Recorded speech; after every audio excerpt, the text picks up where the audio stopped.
Hey, little bonus episode action where I'm giving you what did not make the sermon. We actually did this when we first launched our church with just our team. Like, hey, this didn't make the sermon, but I think you could apply it to your life. That's what I want to give you today really, really quickly and be very practical. That's what I want to give you, extreme practicalities to apply to your life that may not even be spiritual. Like a lot of what I'm about to give you is not even spiritual, it's just what I did in my life. And as I said in the weekly focus, I hate talking about that season where I was suicidal in my life. I really do. I hate talking about it, and I figured I'm probably not going to talk about it again for a little while. So I want to give you some practical things. And I've never actually went in depth, only with a few people that I've talked to, of here's what I did. I talked about that time where I was at rock bottom at my parents' house, staying in their small little guest bedroom because they were watching me, that kind of stuff, make sure I wasn't going to do anything. And then I had to get super practical, and I knew I had to win the day. And what did that look like? So here is one of the things I did, and I love how God does this. He always brings up other things with little seeds that were sown. So the win the day was a seed that was sown. And then also earlier, the year prior, I had went to a global leadership summit, kind of just like simulcast thing. And this guy, Alan, and it starts with an M, he was named CEO of Ford, to turn the Ford Motor Company around from just how bad it had gotten off in 2006, 7, 8, all that kind of stuff. And if I mess up my time frames, please forgive me. But he gets up and he's talking about, here's how I turned this company around. And he says that he had everybody in the company list what they were doing. And they would give it a color code, right? So they would say green if it was good, yellow if there's some things that they needed to tweak and things, but it wasn't really, really bad. But red was like, hey, this is an issue and this is not working. And he says the first time they did the assessment, so many things came back on the green. And he's like, how could that be true? That's not true at all. Our company would not be in the shape that it is in if everything was green. And in these days that followed when I really hit that rock bottom and kind of everybody knew, oh, wow, Trev is this bad off. One of the things that God brought up was that green, yellow, red. And I applied that to my life. Okay, what do I need in my life to be healthy mentally and emotionally? And where I can really appreciate what I have and where I'm at in my life and that kind of stuff. And I wrote them down. And because I still, that was 6 years ago? These 6 years later, this is something I still apply to my life today, right? Because here's the thing. I have had really high highs since January 8th, 2017, and really low lows. I've never been back in that place of wanting to just relief and just give up. I've never been back there, I would say, but I've had some rough times in between, right? That's probably the lowest moment of my life, and I still go back to these things, and I judge them hey, green, of this is working, the system I have in place, I don't even know if that's the right word, but how I'm doing this is working. Yellow, I can have some improvement, but it's going to be okay, and red is hey, this is really hindering me massively, right? So I just want to make sure my microphone was still on. Sorry, kind of raw here, but here's one of the first things that even my counselor asked me, how much sleep are you getting, right? How much sleep are you getting? And I had to adjust that. Was I watching TV before bed? Little things like that. There's so much research on that.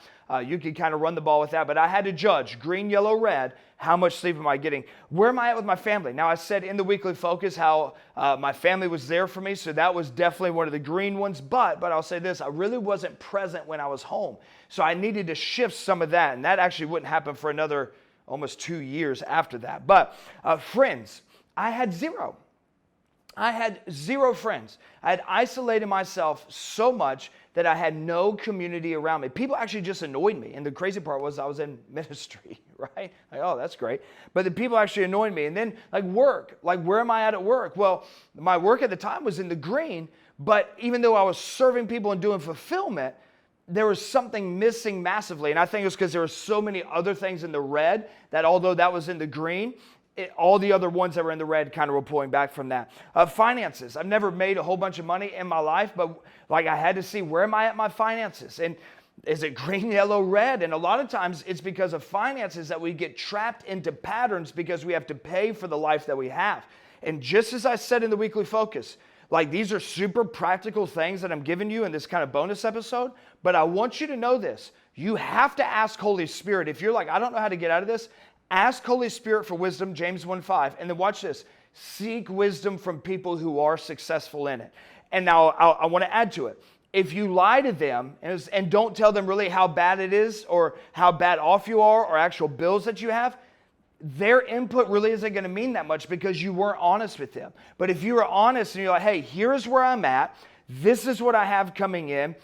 Could you help me come up with a budget? Could you help me come up with a plan? Those kind of things. God puts good people around us that oftentimes is exactly what we need. I think of the story of the guys who lowered the man before Jesus. Without those people, he would have never got before the Lord. And without people around us, good, godly wisdom around us, we might miss something that God has for us. The next one was rest. I talked about this in the weekly focus, refueling with rest.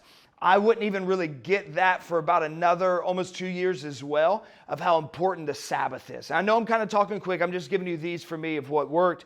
And then the other one was gratitude. I talked about that. That is no excuse.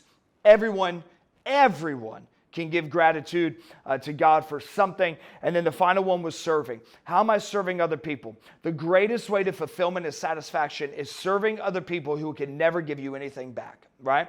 So that doing that is huge. And I judged all these on green, yellow, and red. Now, what I didn't do was look at all my reds and be like, I got to change this tomorrow.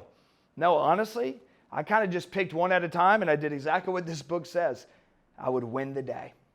I would win the day. Some days I would lose, but I wanted to make sure when I got to the end of the week, I wanted to have more wins than losses. And then when I got to the end of the month, I wanted to have weeks where I had more wins than losses. I get to the end of that season, the end of that quarter, more wins than losses. And slowly, I began this comeback where I went from suicidal to winning. And even to this day, when I'm having a few days off, everybody has bad days, but when I'm having a few off days in a row, one after another, I go back to this, like, how am I in sleep? How am I with family? How am I with friends? How am I with work? How am I with finances? How am I with rest? How am I with gratitude? How am I with serving? And I want to say this, none of these will work if you don't truly believe that you're worthy, that God is crazy in love with you, that you are a child of God. Because for me, I did know that. Like, this wasn't how God created me to be at all. Like, I knew when I was in that massive point of depression and suicidal ideations, I knew that's not how God created me to be. And sometimes for some of you, that might be step one, is to get out of the mire and the muck of woe is me. And that I'm just a piece of crap and I'm just a piece of trash. That's a lie from the enemy because he's terrified that you will know who you really are. Because when you know who you are, you walk in a purpose with identity and step with Holy Spirit that nothing in hell can ever stop you. So maybe you need that first to know, hey, you are loved. You are cared for. You're not meant to live on that lower, depressed, wanting to throw in the towel just state all the time. Absolutely not. Absolutely not. Maybe do some self-assessment. I just wanted to give you kind of this bonus episode of that was super practical stuff I did in my life that really just built and still do 6 years later. So hopefully it serves you. Until next time, make sure you're checking out all of our shows on all of our channels. God bless you. We'll talk to you soon.